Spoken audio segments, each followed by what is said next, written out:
Assalamualaikum warahmatullahi wabarakatuh. Bismillahirrahmanirrahim. Alhamdulillahirabbil alamin.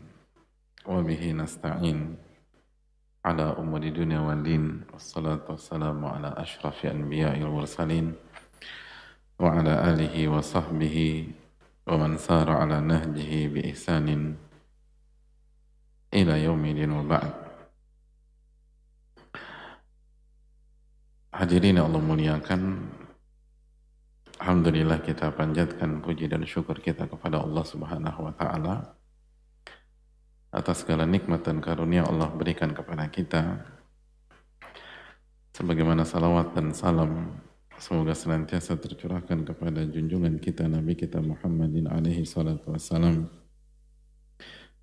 beserta para keluarga,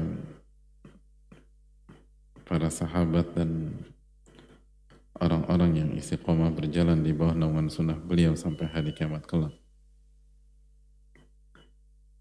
Allahumma inna nas'aluka ilman nafi'an wa na'udzubika min ilmin la yanfa'.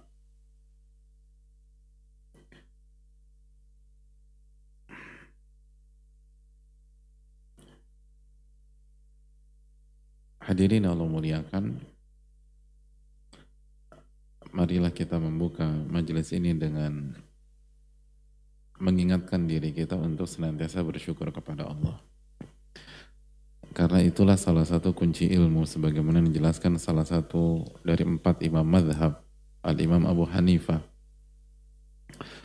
Beliau menyampaikan kunci beliau mendapatkan ilmu nafi itu adalah dengan senantiasa bersyukur dan memuji Allah.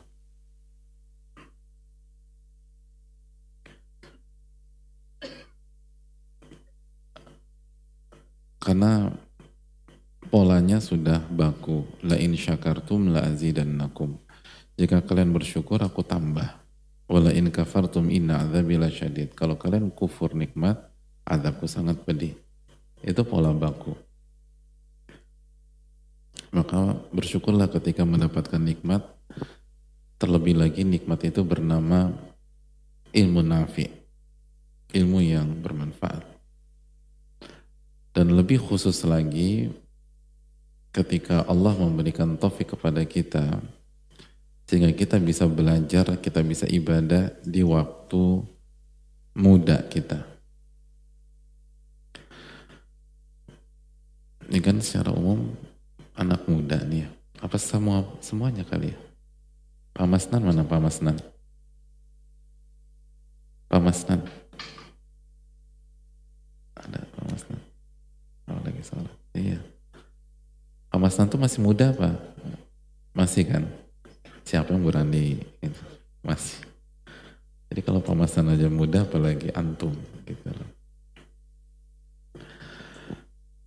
Ya, semoga Allah jaga Pak Masnan. Amin ya rabbal alamin. Dan kita semua ya. Amin ya rabbal alamin. Nah, Al-Imam Ibnu Qayyim pernah memberikan sebuah kaidah, teman-teman dan jamaah sekalian, man ahsana ibadatallahi fi syababihi a'tahullahul hikmata inda kibari sinnihi. Ini kaidah. Barang siapa yang berusaha maksimal dalam beribadah kepada Allah di waktu mudanya,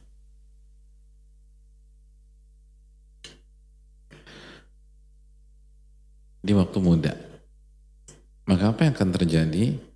Allah akan berikan hikmah ketika dia tua. Ketika dia tua, hikmah. Ada banyak orang tua, ada banyak orang ketika tua itu kekanak-kanakan. Dan itu yang kita khawatirkan menimpa diri kita. Makanya kita senantiasa berdoa. Kan wasu'il kibar. Ya Allah, aku berlindung dari su'il kibar.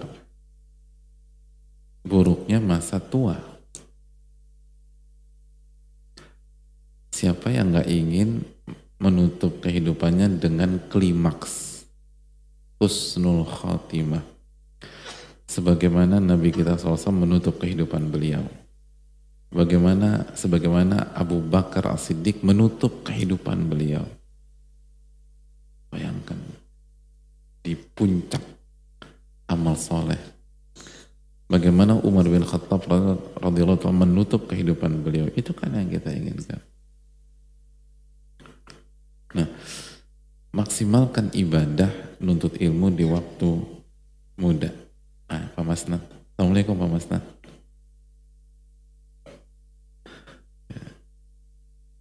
Tadi saya tanya Pak Masnan, menurut jamaah itu Pak Masnan muda atau tua? Dan semua sepakat muda. Kayaknya antum ditakutin di sini. Jadi nggak ada yang berani bilang tua. Masya Allah Pak Masnan ini. Nah, gimana biar bisa hikmah? Itu ibadah. Lalu Al-Imam Ibnul Qayyim rahimahullah membawakan sebuah ayat di dalam Al-Quranul Karim tentang Nabi Musa. Dalam surat Al-Qasas ayat 14. Walamma balagha asyuddahu wastawa, dan ketika Nabi Musa sudah sampai usia matang, atainahu hukman wa ilma, maka kami berikan beliau atau Nabi Musa hukum dan ilmu. Wa kadzalika najzil muhsinin. Nah ini.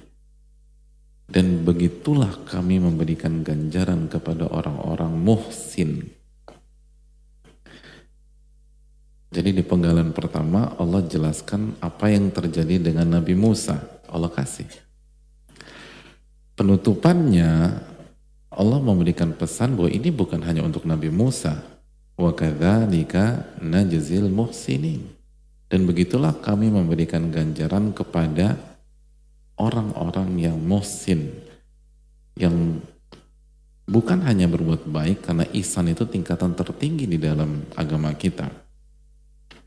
Orang-orang yang ibadahnya muraqabatullah, itu minimum. Yang lebih tinggi lagi dengan di level musyahadah, ka'annaka tarah, seakan-akan engkau melihat Allah Subhanahu wa ta'ala, seakan-akan. Yang sebagaimana disampaikan Nabi kita SAW. Jadi kalau kita ingin membangun masa tua kita penuh dengan hikmah, penuh dengan kebijakan dan kebijaksanaan, menginspirasi, menjadi panutan, teladan, dan akhirnya itu menambah rekening pahala kita di sisi Allah, maka maksimalkanlah waktu muda kita. Gitu.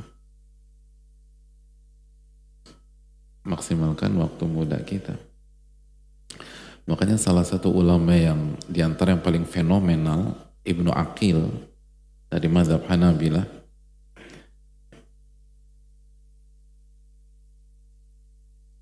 yang punya kitab apa?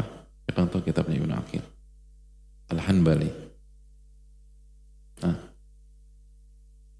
siapa yang tahu? Nggak ada yang tahu. Akhwat ada yang tahu nggak? Masya Allah. Ini yang saya suka dari antum. Tawadu. Insya Allah tahu, tapi saya nggak mau pamer Pak Ustaz. Nggak, ini dapat hadiah. Apalah arti hadiah Pak Ustaz? Masya Allah. Yang penting jaga hati. Masya Allah. Ibnu Aqil itu punya kitab Al-Funun. Dan diriwayatkan sebagian ulama mengatakan itu sampai lebih dari 400 jilid. Satu orang nulis kitab hampir 400 jilid. Lebih. Sebagian mengatakan bisa sampai 800 jilid. Itu. Sedangkan kita sampai hari ini satu jilid Riyadhus Shalihin belum tamat-tamat. Masya Allah. Agak mirip ya gitu. Masya Allah. Nah Ibnu Aqil itu sangat produktif. Sampai beliau tuh pernah bilang, rahimahullah, di usia 80-an tahun, saya merasa spirit, semangat saya saat ini di usia 80 tahun itu melebihi semangat saya di usia 20-an tahun. Masya Allah, semangat. Saya merasakan semangat saya di sekarang nih, di hari-hari 80-an tahun, melebihi semangat saya di usia 20-an tahun. Dan diriwayatkan kuncinya adalah beliau jaga diri beliau dari maksiat di waktu muda. Dan rajin ibadah gitu. Rajin ibadah. Makanya karena ini pola, wa kadzalika najzil muhsinin. Beginilah kami mengganjar orang-orang yang muhsin, yang ihsan. Ini pola.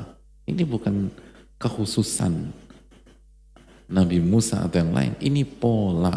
Kalau kita jaga, Allah akan jaga kita. Khususnya di hari tua. Sehingga kita gak ngerepotin orang, gak nyusahin orang, gak marah-marah, gak jelas. Sehingga kita gak dimengertiin orang terus, ya maklumlah udah tua, kan gak enak hadirin.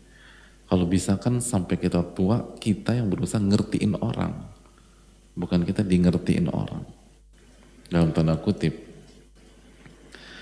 Nah itu kuncinya ini semangat ketika muda, jemaah. Harus semangat. Makanya bicara jangka panjang, jangka panjang, jangka panjang. Wallahu ta'ala alam bisawab. Maka bersyukurlah ketika kita dikasih taufik oleh Allah Subhanahu wa ta'ala. Sebagaimana jaga syahadatin kita, selalu minta ilmu yang bermanfaat, dan mari kita bersalawat kepada Nabi kita Muhammadin sallallahu alaihi wasallam beserta para keluarga, para sahabat dan orang-orang yang istiqomah berjalan di bawah naungan sunnah beliau sampai hari kiamat kelak. Hadirin, pagi ini kita buat kesimpulan kedua dari bab kezaliman dalam Riyadhus Shalihin. Kita berusaha menyimpulkan apa sih dampak dari kezaliman. Al-Imam Nawawi rahimahullah sudah menjelaskan kepada kita melalui ayat dan hadisnya. Nah sekarang coba kita petakan secara runut dengan segala keterbatasan kita. Apa yang akan terjadi bagi diri kita kalau kita berbuat zolim?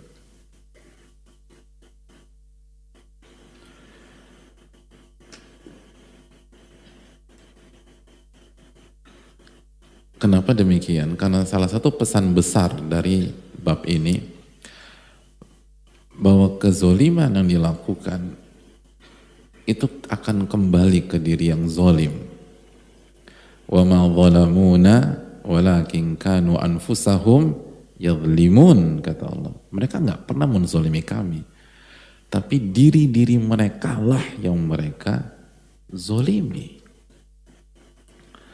Jadi mereka nggak pernah menzolimi diri, nggak pernah menzolimi kami.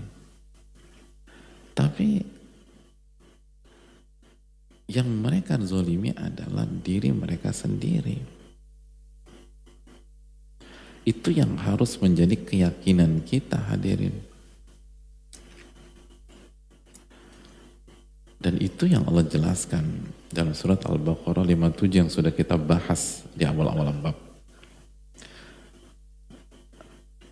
Gak pernah. Makanya para ulama mengatakan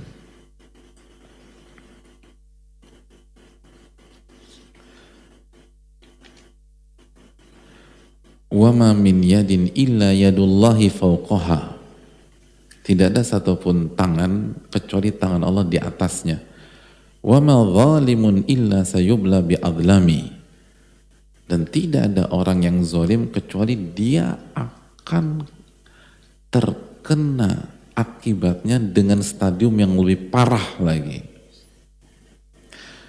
Maksudnya apa? Yad itu kan tangan. Orang yang zalim itu karena merasa tangannya di atas, kekuasaannya di atas, kemampuannya di atas. Ulama ingin menjelaskan, mungkin Anda di atas, tapi setinggi-tingginya manusia, Allah tuh lebih tinggi lagi. Allah lebih tinggi lagi. Jadi setinggi-tingginya manusia, Allah lebih tinggi lagi. Setinggi-tingginya tangan Anda, Allah lebih tinggi lagi. Wa ma dhalimun illa sayubla bi'adlami. Dan tidak ada satupun orang yang zalim kecuali akan mengalami keburukan dengan stadium yang lebih parah. Lebih parah.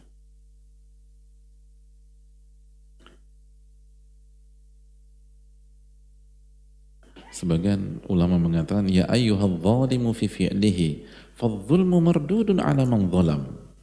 Wahai orang yang zalim dalam segala perbuatan dan sikapnya, fadh-dhulmu mardudun ala man zalam. Kezaliman itu akan kembali ke pelakunya.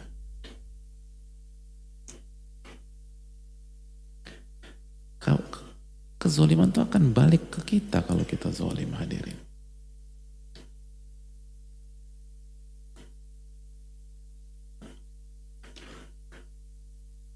Jadi ini yang harus kita yakini, bahwa pesan besar dari Imam Nawawi rahimahullah, bahwa segala perbuatan zalim itu akan balik ke kita, cepat atau lambat.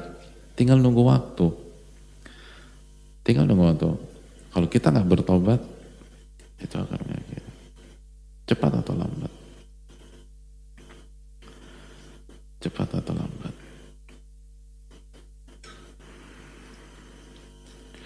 Makanya di sisi lain, yang terzolimi diminta tenang sama para ulama. Kata sebagian, atau para ulama menukilkan sebuah bait, isbir ala dhulmi wala tantasir, fadh-dhulmu mardudun ala zalimi. Sabarlah menghadapi kezaliman dan jangan buru-buru balas dendam. Kenapa? Karena kezaliman akan kembali ke pelakunya. Kan itu keyakinan kita. Ini keyakinan kita, hadirin. Ini bukan kata-kata mutiara, tidak. Ini keyakinan.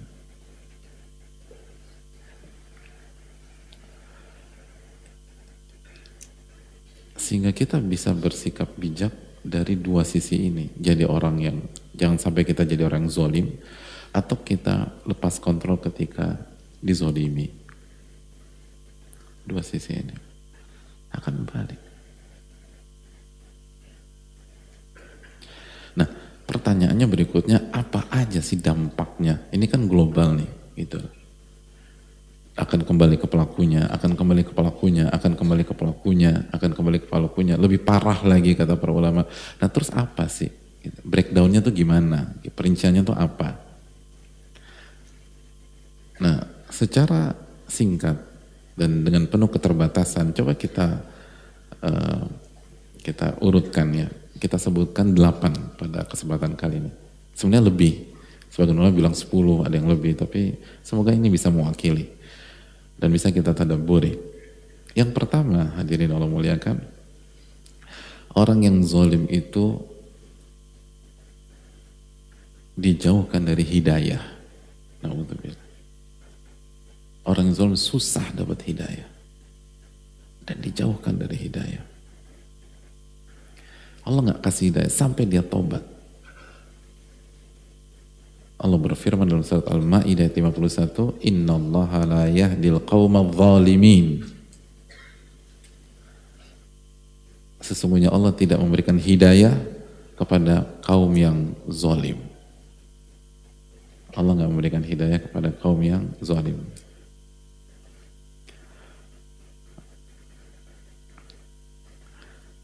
Hadirin, kalau nggak ada dampak kecuali ini, udah cukup kita, hadirin.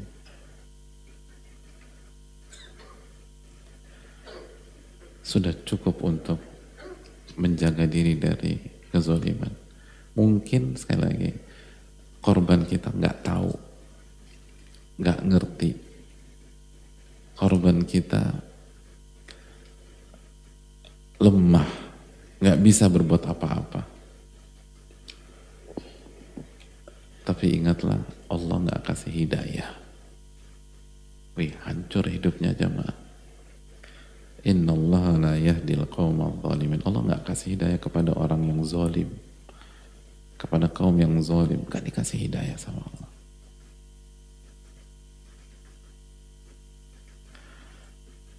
Kecuali benar-benar tobat-tobatan nasuha, dan itu sedikit loh.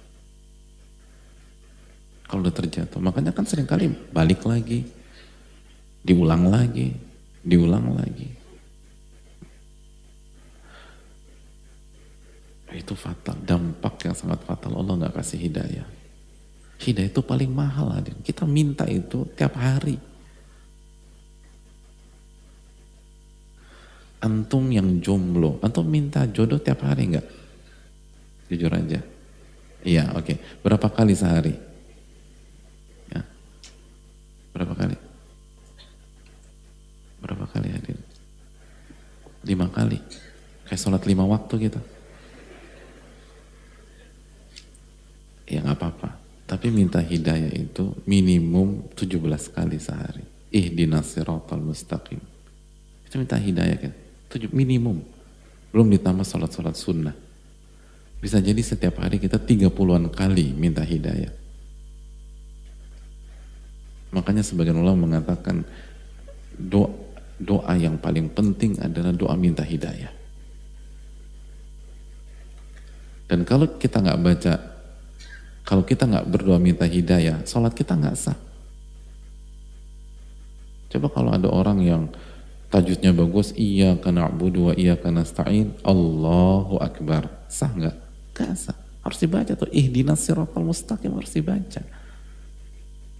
Jadi doa meminta hidayah itu menentukan keabsahan sholat kita. Itu saking pentingnya minta hidayah.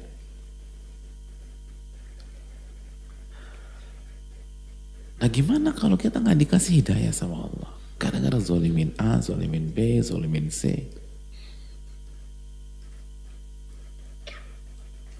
Hati-hati. Jangan zolim. Allah nggak kasih hidayah.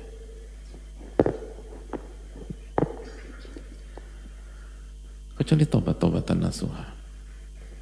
Itu yang pertama. Yang kedua,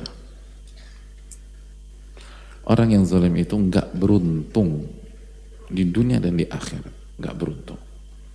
Innahu la yuflihu dzalimun, dalam surat Al-An'am 21. Innahu la yuflihu adz-dzalimun.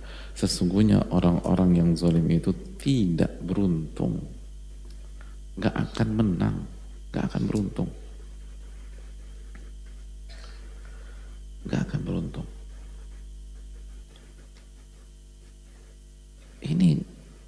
Ini kaedah yang Allah pencipta alam semesta tetapkan. Gak akan beruntung orang-orang yang zalim. Mungkin dia selamat dari satu sisi, terkesan menang dalam satu kotak, tapi emang kehidupan hanya satu kotak, hadirin? Enggak. Makanya kita lihat ada sebagian orang, dia zalim dan kayaknya usahanya lancar, tapi rumah tangganya berantakan, hancur. Keluarganya Allah buat hancur, hadirin. Sukses mungkin, tapi anak-anaknya berantakan. Anaknya hancur, segala macam. Nggak akan beruntung. Ini kaedah, atau harus yakin ini. Mungkin kayaknya selamat gue beruntung banget. Kalau nggak kemarin tuh gue kena kegerebek. Emangnya keberuntungan dalam hidup hanya dinilai dari satu kotak. Mungkin kita selamat. Yang lain ketangkep, kemarin kita nggak ketangkep misalnya, baru kita zalim. Tapi ingat kotak-kotak kehidupan yang lain. Kehidupan terlalu kompleks.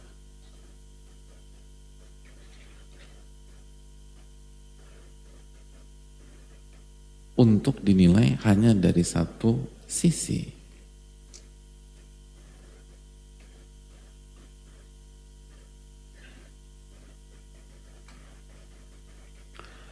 Gitu jemaah. Kalau kita mau beruntung di semua sisi kehidupan kita, jangan zalim. Dan hadirin, beruntung itu penting hadirin. Apalagi kita nih yang kayaknya cerdas juga enggak gitu loh. Ini ngomongin diri sendiri ya, antum tenang aja, nggak usah merasa. Jadi kalau kita udah begini pas-pasan begini, keberuntungan itu penting. Ya buat orang yang cerdas juga sangat penting. Kita punya kecerdasan IQ-nya 180, tapi kalau apes terus ya buat apa hadir? Gitu loh. Iya enggak? Cerdas, ganteng, tapi nggak ada wanita yang mau sama antum. Gitu. Begitu ada yang mau, hamil 1, meninggal wanitanya. Gitu loh. Misalnya, mendingan punya muka pas-pasan, nggak pintar segala macam, dapat jodoh. Hafidho, hafal Sahih Bukhari, cantik, ijma, kaya, selesai. Kan mendingan mana antum? Yang kedua, muka pas-pasan udah. Pintar juga, tapi dapat beruntung. Lo beruntung banget, alhamdulillah beruntung. Itu beruntung itu penting. Dan banyak begitu. Dan jangan zolim.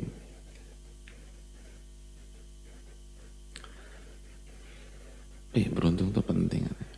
Orang yang tahu kehidupan ngerti deh betapa pentingnya keberuntungan. Dan ada banyak hal itu pintunya deh.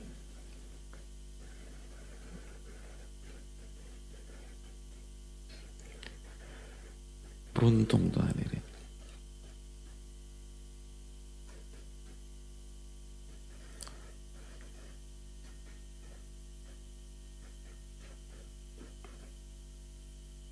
Jadi pentingnya keberuntungan.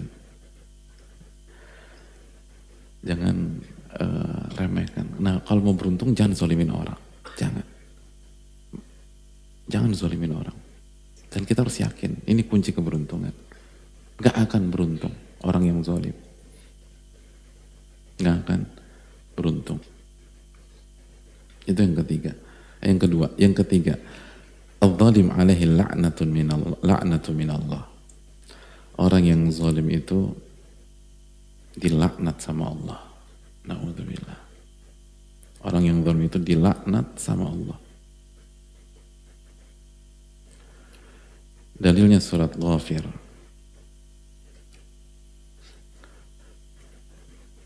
Dalilnya surat Ghafir. Ayat 52.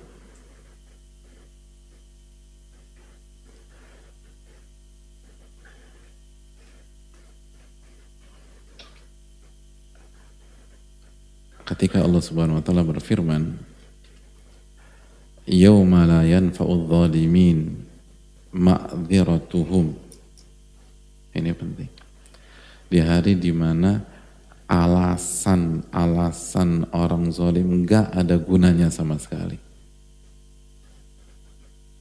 Mungkin di dunia berguna, dan banyak orang zalim itu jago bicara hadirin. Jago memutarbalikkan fakta, jago berargumentasi. Atau punya tim yang bisa memutarbalikkan fakta. Di hari kiamat nggak ada gunanya. Nggak ada gunanya. Yauma la yanfa'u zalimina ma'dziratuhum. Walahumul la'nah, dan mereka dapat laknat dari Allah. Walahum su'ud dar, dan mereka mendapatkan tempat kembali atau rumah yang sangat buruk. Dapat laknat dari Allah. Dan laknat itu artinya dijauhkan dari rahmat. Laknat itu dijauhkan dari kasih sayang, nggak disayangi sama Allah. Jadi gimana tuh hari kiamat hadirin? Hati-hati. Dilaknat. Dan ini menunjukkan itu tadi, mau jago bicara, mau jago ngomong, mau ngeles, mau segala macam, nggak bisa. nggak bisa.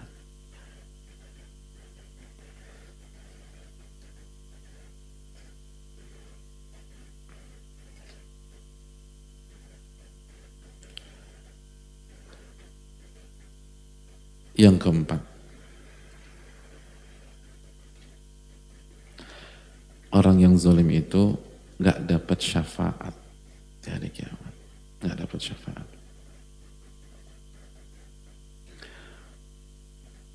nggak dapat syafaat.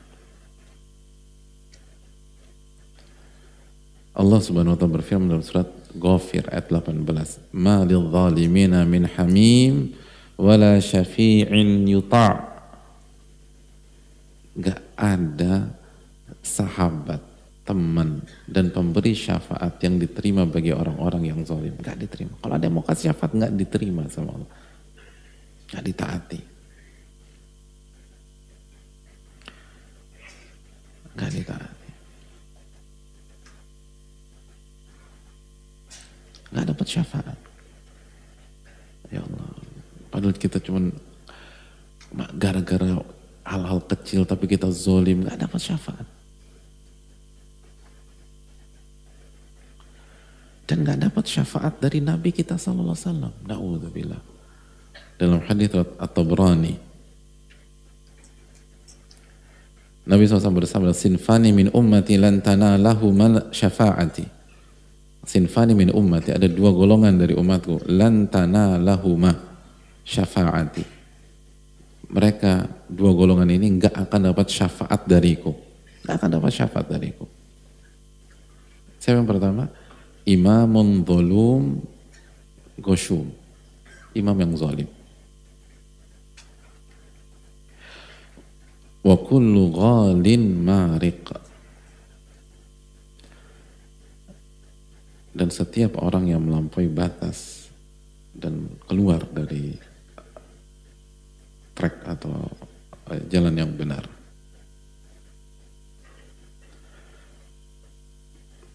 Pemimpin yang zalim, dzulum ghasyum.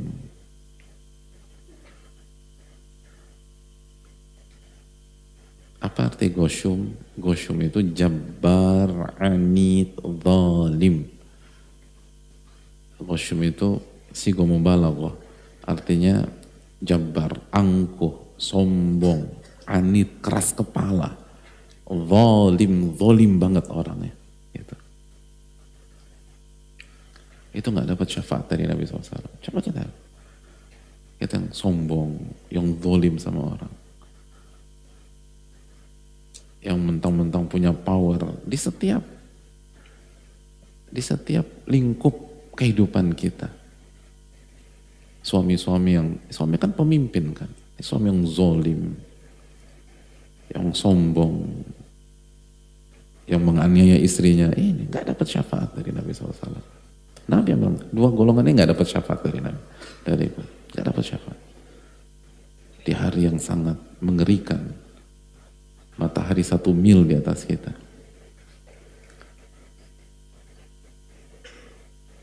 Ketika nggak ada yang mau nolong kita, kalau kita nggak dapat syafaat, gara-gara zolim kita. Kayak jangan zolim.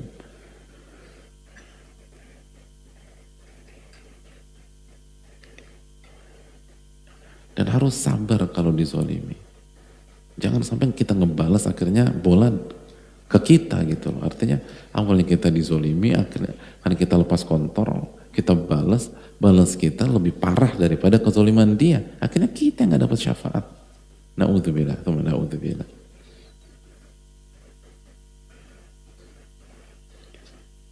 Gak dapat syafaat dari Nabi SAW.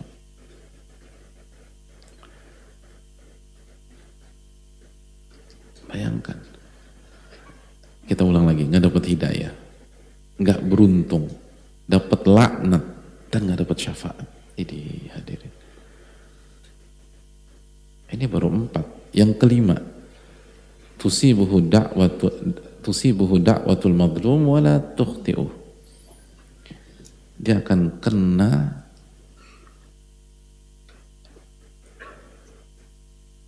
doa keburukan dari korban kezalimannya dan tidak akan meleset itu doa.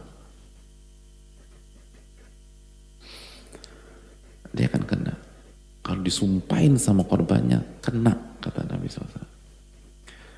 Kata Nabi SAW, wattaqi da'watal mazlum fa innahu laysa bainahu wa bainallahi hijab. Dan hati-hati dengan doa orang yang terzolimi. Kita udah bahas hadisnya. Maka ini kesimpulan. Hati-hati dengan doa orang terzolimi. Karena tidak ada sekat, tidak ada hijab antara doa tersebut dengan Allah. Gak akan. Langsung akses. Dan diijabah maksudnya. Dan masih ingat ini hadis dari siapa? Siapa yang diwanti-wanti pertama kali sama Nabi SAW? Coba angkat tangan dong. Mu'adz bin Jabal.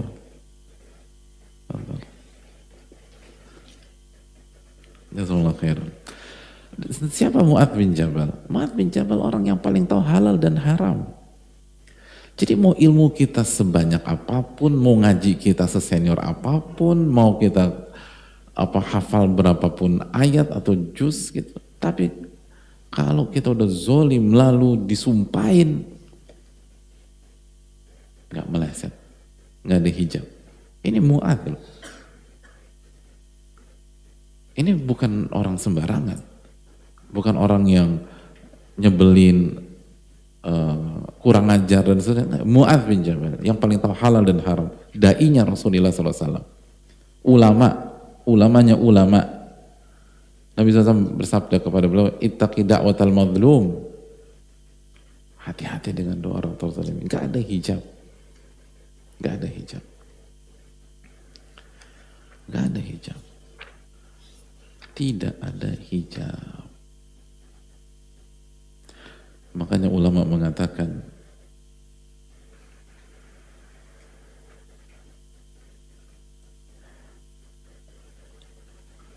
hati-hati, hati-hati, hati-hati, hati-hati, hati-hati.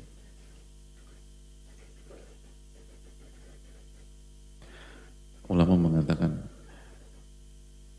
namat uyunuka wa madlumu muntabihun yad'u alaika wa ainullahi lam tanam. Namat uyunuka, matamu tidur, wal madlumu muntabihun, tapi korban kezalimanmu dia nggak tidur, dia sakit hati, dia marah, Anda asik tidur, korban Anda nggak tidur, dia bingung, dia galau, dizolimi, dia marah, dia kecewa, dia kesal, yad'u alaika, lalu dia doakan keburukan buat Anda, marah dia sumpahin, wa ainullahi lam tanami, dan Allah tidak tidur. Jadi yang tidur itu cuma Anda, yang terzolimi nggak tidur, Allah pun juga nggak tidur. Artinya Anda akan diserang pada saat Anda merasa aman, Anda merasa nyaman. Tidur kan enak, tidur asik, mungkin berlibur, dengan kezolimannya dia bisa nginep di hotel bintang 5, bisa ke sana, bisa kemari, mungkin tidur di bisnis kelas, tidur di first class, lagi menikmati view di private island, Anda lagi nikmatin, itu korban Anda nggak tidur itu, dia sumpahin Anda, dan Allah nggak tidur. Orang yang zalim akan diserang di saat dia nggak sadar. Ini yang perlu kita hati-hati.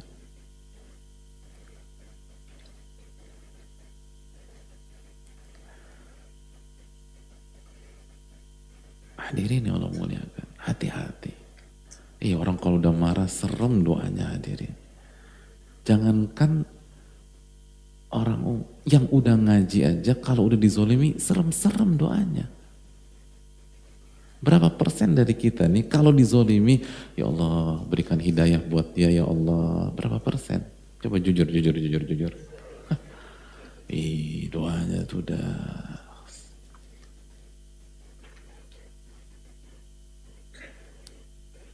Wih, doanya menakutkan, nggak ada hijab.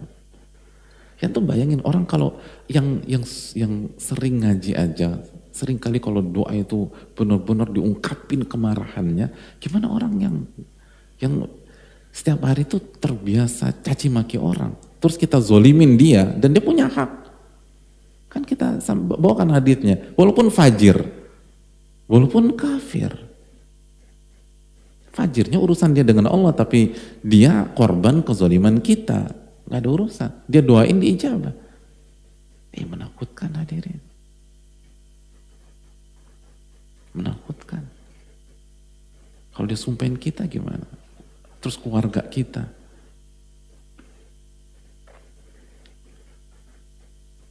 Makanya kan, ada kasus ini cuman zolim biasa. Zolim ngambil jalan doang hadirin. Ya bukan meremehkan ya. Tapi kan ada banyak kezaliman yang lebih parah gitu. Ambil jalan tuh gimana sih? Atau berhenti sembarangan. Itu korbannya nyumpainya tuh ngeri hadirin. Seingat saya dia nyumpain gini, gue sumpahin lo mandul 7 turunan. Bayangin antum, mandul 7 turunan, itu kan parah banget. Ana mau tanya sama antum, orang yang mandul ada turunan pertama enggak? Lah kok bisa 7 turunan itu loh?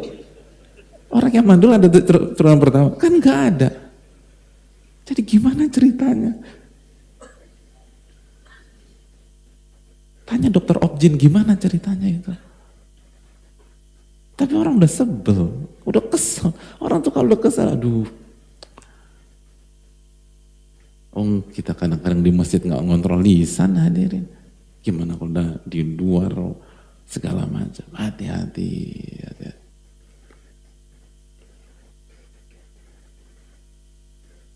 Hati-hati hadirin.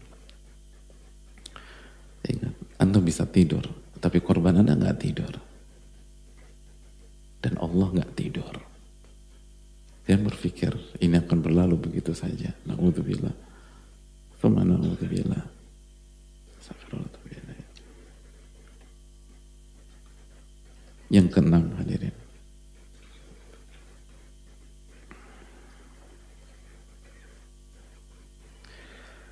Bidzulmi yartafi'ul amnu.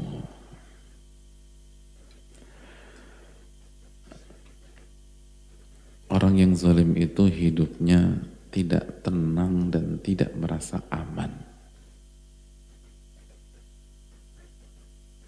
Khususnya kalau zalimnya tentang kesyirikan. Itu nggak akan tenang. Allah berfirman dalam surat Al-An'am ayat 82, "Alladzina amanu wa lam yalbisu imanahum bidzulmin ulaika lahumul amnu wa hum muhtadun." Orang-orang yang beriman dan tidak mencampur imannya dengan kezoliman, mereka adalah orang-orang yang mendapatkan hidup yang aman, rasa aman, dan mereka orang yang dapat hidayah.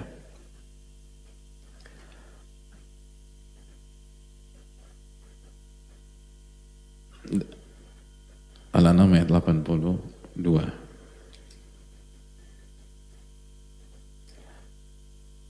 Hadirin yang Allah muliakan.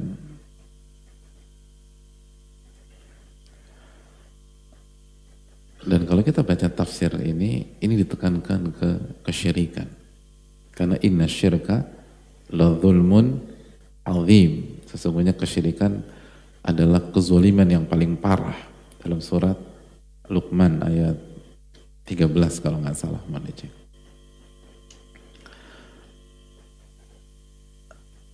Dan kita sudah jelaskan bahwa kezaliman bukan hanya kepada manusia, tapi vertikal. Walaupun Allah nggak akan tersentuh dengan kezaliman tersebut, tapi itu upaya kezaliman. Dan kesyirikan adalah kezaliman yang paling parah. Dan kezaliman menghilangkan rasa tenang. Itu poin. Kezaliman itu menghilangkan rasa tenang dalam diri kita sesuai dengan kadar kezaliman.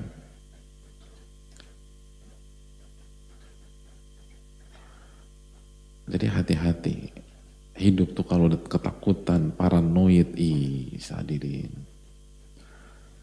Kita nih di Indonesia dikasih nikmat luar biasa, rasa aman, sehingga kita tenang. Bagi orang yang mungkin pernah tinggal di sebuah daerah atau negara yang chaos, itu ngerasain aman itu mahalnya minta ampun. Dan orang tuh rela kasih semua hartanya biar bisa aman. Aman tuh mahal. Dan kalau ingin hidup aman, tenang, jangan zalimin orang. Dan itu kan dengan mudah kita pahami, orang yang zalim itu nggak aman. Makanya sebagian mereka kan hidupnya pelarian, lari di sini, nanti menghindar sini, kumpet sini, nggak merasa aman.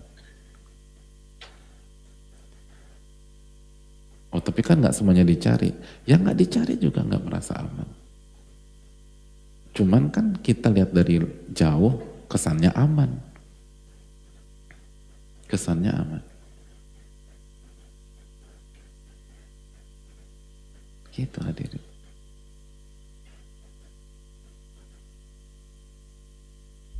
Kesannya aman, padahal enggak. Dan kan orang nggak cerita hadirin, gimana kekhawatiran, gimana paranoidnya. Ini yang menyatakan ini, yang menciptakan kita. Ala ya'lamu man khalaqa wa huwa latiful khabir. Bukankah menciptakan Anda lebih tahu tentang Anda? Allah yang menciptakan kita mengatakan rasa aman itu akan dicabut. Dan hidup tuh hancur. Mau kaya, mau pinter, mau cerdas, mau tampan, mau cantik, mau banyak teman, kalau rasa aman dicabut dari hati kita, lalu kita hidup dengan ketakutan,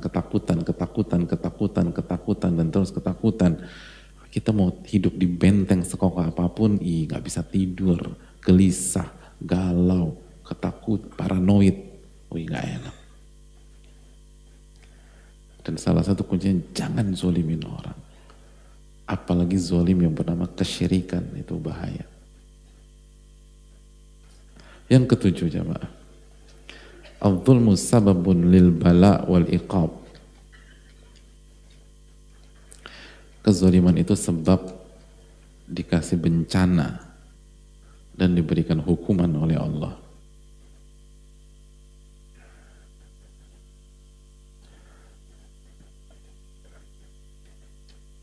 Allah berfirman dalam surat Al-Kahf ayat 59, wa tilkal qura ahlaknahum apa? Lamma zalamu. Al-Kahf 59. Dan itulah, dan negeri-negeri itu kami hancurkan mereka ketika mereka zalim. Allah hancurkan. Negeri-negeri kami hancurkan ketika mereka zalim. Ketika mereka zalim, dihancurkan oleh Allah.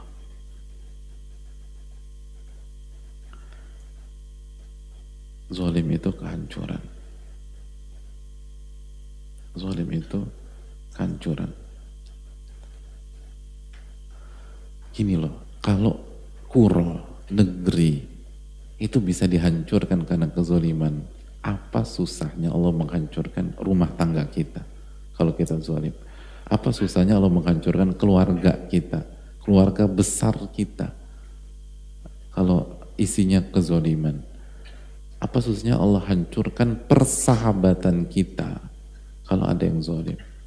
Apa susahnya Allah menghancurkan persaudaraan, persahabatan, pertemanan kita kalau isinya kezaliman? Hanya negeri aja dihancurin sama Allah.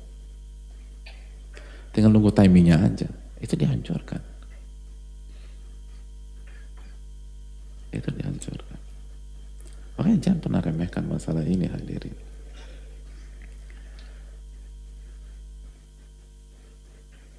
Jangan pernah gampang zolimin. Bahaya zolimin orang itu. Tapi kita nggak merasa. Karena kita nggak belajar. Dan kalaupun kita belajar, ilmu kita bukan ilmu yang bermanfaat. Itulah alasan kenapa para ulama mengatakan lebih baik jadi orang terzolimi daripada zolim. Walaupun selalu minta keselamatan, dijaga. Tapi kenapa mereka menasihati demikian? Dan itu juga diambil dari riwayat-riwayat Nabi SAW, karena ini bahaya. Ini bahaya.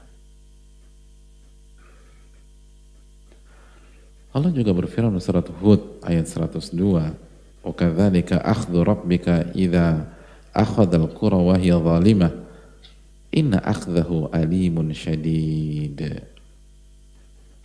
Dan begitulah Rabbmu itu menghancurkan sebuah negeri ketika Allah hancurkan karena mereka itu zalim.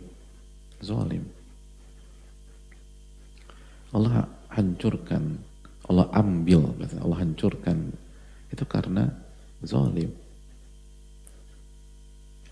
Dan Allah jelaskan cara Allah mengambil dan menghancurkan itu alimun syadid, menyakitkan hadirin. Inna akhdahu alimun syadid. Sesungguhnya kalau Allah hancurkan, Allah ambil itu sebuah itu caranya itu sangat menyakitkan.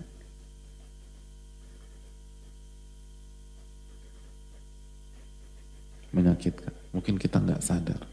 Dihancurkan, sangat sakit hadirin. Sangat sakit. Dan ingat hadis kemarin, dosa yang berhak tidak ada dosa yang lebih berhak dihukum di dunia, bersamaan itu Allah siapkan hukuman di akhirat dibanding al-baghyu wa qati'atur rahim, zalim dan memutuskan tali silaturahim.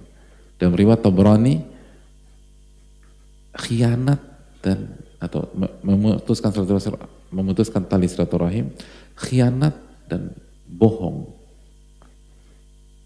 Jadi zalim itu akan kena di dunia dan kena di akhirat.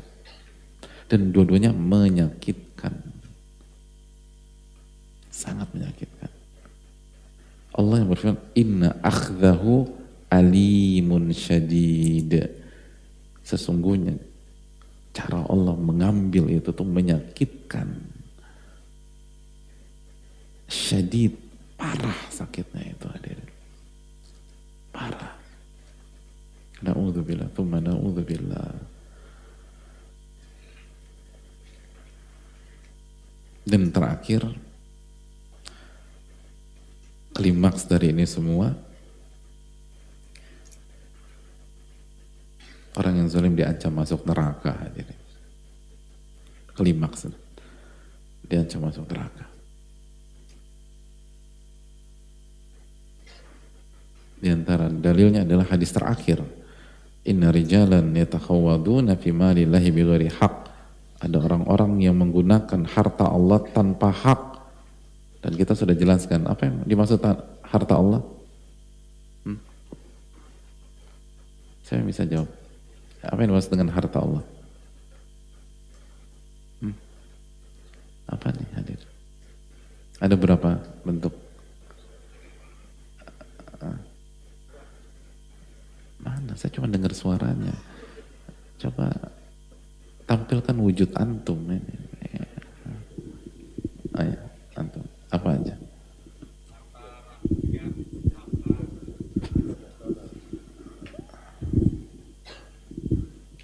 Nama antum? Assalamualaikum warahmatullahi wabarakatuh. Waalaikumsalam warahmatullahi wabarakatuh. Nama saya Dev. Harta Nama antum rakyat. siapa? Dev. Dev. B. Dev. D. Dev. Oh, Dev. Iya. Ya. Huruf D. Ya gimana Mas Dev? Ada dua, satu harta rakyat bentuknya zakat dan semacamnya, dan yang kedua adalah harta private, harta milik kita. Karena sejatinya harta kita itu milik Allah dan kita hanya dikasihkan hak guna pakai. Oh, makasih. Syukran Dev. Makasih. Jadi yang pertama harta publik, artinya harta untuk maslahat umum. Seperti zakat, infak, sedekah, ghanimah, fai, kharaj, dan seterusnya. Dan yang kedua, harta privat kita. Itu sebenarnya bukan, itu harta Allah. Kan Allah yang ngasih, kita cuma disuruh pakai aja. Kalau kita gunakan tanpa hak, nar. Jadi antum bayangin ya, kalau kita gunakan harta kita aja tanpa hak, itu diancam neraka. Ini harta kita loh. Duit-duit gue yang capek, gue yang lelah, gue yang keringetan, pas gue berjuang lo gak ada yang bantu, sekarang lo sok-sok nasihatin gue tentang ayat hadits misalnya begitu ya. Lo dulu kemana aja ketika gue butuh duit, sekarang gue suka-suka gue dong, gue mau ngapain, gue mau ini, gue mau main perempuan, mau minum-minum, mau mabok, mau judi segala macam, ini harta gue. Itu aja anar. Lalu gimana kalau harta orang, gitu pokoknya. Bagaimana kalau itu harta orang?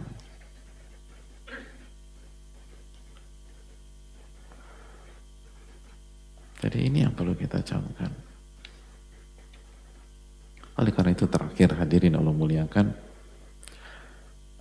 marilah kita jaga diri kita dan keluarga kita dari siksa api neraka. Qu anfusakum wa ahlikum nar. Jagalah diri kita dan keluarga kita dari siksa api neraka. Dan salah satu cara, jagalah dari kezoliman. Dari yang paling parah itu kesyirikan sampai zolimin orang. Dan jangan sampai ada kezoliman di keluarga kita.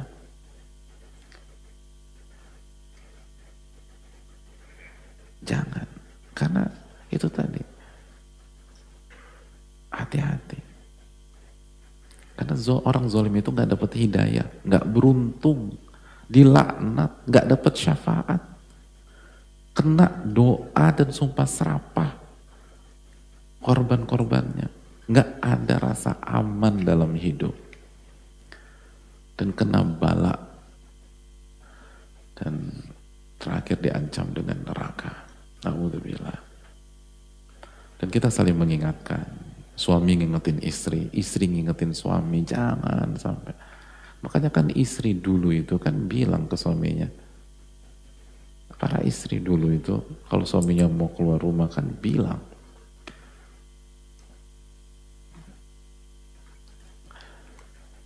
apa yang mereka, dalam riwayat apa yang mereka sampaikan. Misalnya kalau bahasa kita apa? Atau manggil istri antum apa? Istri antum manggil antum apa? Bro, kok bro sih? Aduh, berderut antum kuat banget ya di rumah tangga ya. Misalnya beb ya, beb, aku insya Allah sabar menahan sakitnya rasa lapar dan kemiskinan. Tapi aku nggak bisa sabar menahan panasnya api neraka. Tolong bawa harta halal ke rumah. Walaupun sedikit gitu loh. Itu harus saling ingetin. Karena kita nggak tahu di luar itu godaannya kayak apa. Suami juga ingetin istri. Hati-hati gunain harta gitu loh. Jangan ngasal. Ya mentang-mentang ini uang belanja dibelanjain semua. Padahal nggak butuh. Itu harta Allah itu. Ini kita harus saling support. Saling support.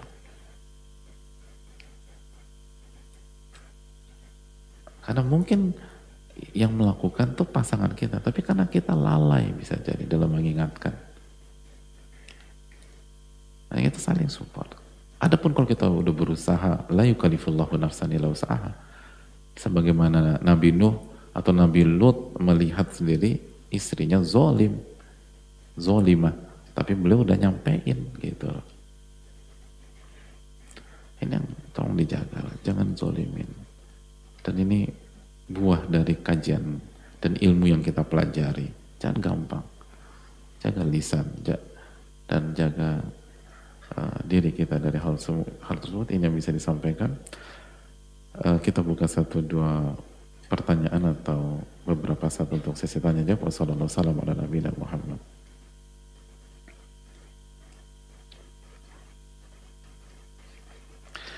Assalamualaikum warahmatullahi wabarakatuh. Waalaikumsalam warahmatullahi wabarakatuh. Semoga Allah menjaga Imam Nawawi, Ustadz dan keluarga serta kaum muslimin semua. Amin ya rabbal alamin. Ustadz Afwan izin bertanya, bagaimana kalau kita mempunyai pimpinan di kantor yang menurut banyak orang mendekati zolim? Kita punya pemimpin di kantor yang menurut orang banyak mendekati zolim, sehingga menyebabkan beliau menjadi bahan gibah. Bagaimana apabila secara sengaja atau tidak sengaja kita ikut membicarakan beliau? Apakah kita termasuk zalim terhadap beliau, dan bagaimana ya supaya kita nggak kepo pengen ngomongin beliau sementara tiap hari ada aja laporan tentang beliau? Jazakallahu khair nasihatnya Ustaz, terima kasih. Kalau untuk maslahat, untuk agar yang lain nggak terkena kezaliman, diperbolehkan. Sebagaimana kata Nabi SAW, orang yang nggak bayar hutang padahal mampu dan sudah jatuh tempo, maka zulmun, itu kezaliman. Yubihu irdahu wa uqubatah. Dia buat kehormatannya jadi halal dan berhak dihukum. Dan apa maksud kehormatannya halal? Bisa dibicarakan. Dan apa yang maksud dibicarakan? Maksudnya dibicarakan biar nggak ada korban lagi. Jadi proporsional, nggak bebas gitu loh. Hanya sesuai dengan konteks agar orang lain tidak jadi korban berikutnya, itu aja. Jadi misalnya dia ngedeketin si A untuk minjem lagi, padahal kita tahu nggak pernah dibayar nih. Nah boleh kita bilang ke si A, hati-hati Anda lagi dideketin dan dia modusnya minjem uang dan nggak ada yang dibayar selama ini, dan kalau berhasil Anda ini korban ke 97 misalnya. Jadi udah ada 96 orang yang nggak dibayar. Tapi berhenti sampai di situ jamaah, jangan ngerembet. Kalau ngerembet gibah yang haram. Nah biasanya lisan kita agak gatel, pengen bicara mana-mana. Jadi udah kalau masalah utang aja, jangan ngerembet. Dan jadi jangan, dan perlu kamu tahu ya, dia lagi ribut sama bininya. Kemarin kepergok check-in sama wanita lain di hotel A, rame gitu loh.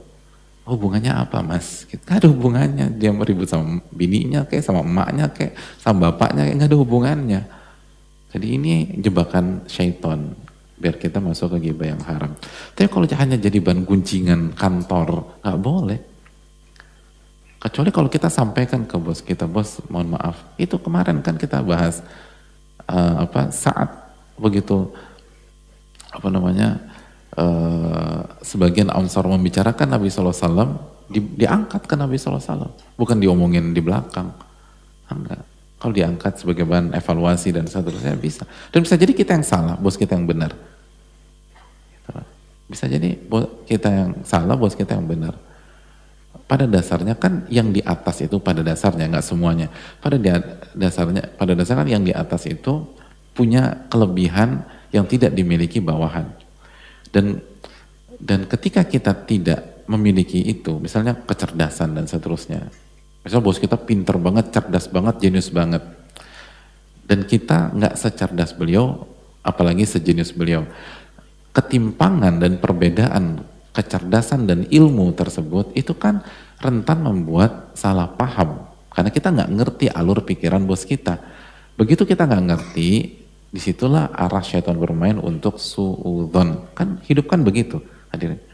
Makanya kan kezoliman, dan diantara kezoliman adalah ghibah, diantara kezoliman adalah buruk sangka, diantara kezoliman adalah su'udzon, diantara kezoliman adalah fitnah. Itu kan dikaitkan dengan kebodohan oleh Allah Subhanahu wa taala dalam surat Al-Ahzab ayat 72. Innahu kana dzaluman jahula. Sesungguhnya manusia itu zolimnya minta ampun dan bodohnya luar biasa.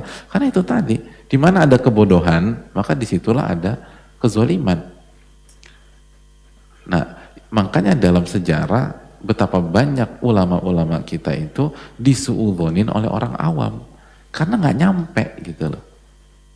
Nggak nyampe. Dipikir, padahal karena yang dilakukan oleh ulama-ulama tersebut itu dalilnya belum diketahui oleh orang awam, akhirnya suudzon. Dalilnya belum dipelajari oleh orang awam, akhirnya suudzon. Dan ini kan fakta kehidupan di bidang dunia kan begitu. Betapa banyak saintis-saintis di panjang sejarah itu waktu awal-awal membuat sebuah masterpiece atau segala macam penemuan, dipikir dukun, dipikir penyihir, dipikir orang gila. Ternyata kenapa? Karena masyarakat nggak nyambung dan nggak ngerti di level mereka berpikir. Jadi itu wajar. Jadi hati-hati suudzon sama pemimpin juga. Karena misalnya kita nggak ngerti. Karena kita sering gitu kan. Karena biasa secara umum di masyarakat pemimpin ilmunya lebih banyak secara umum.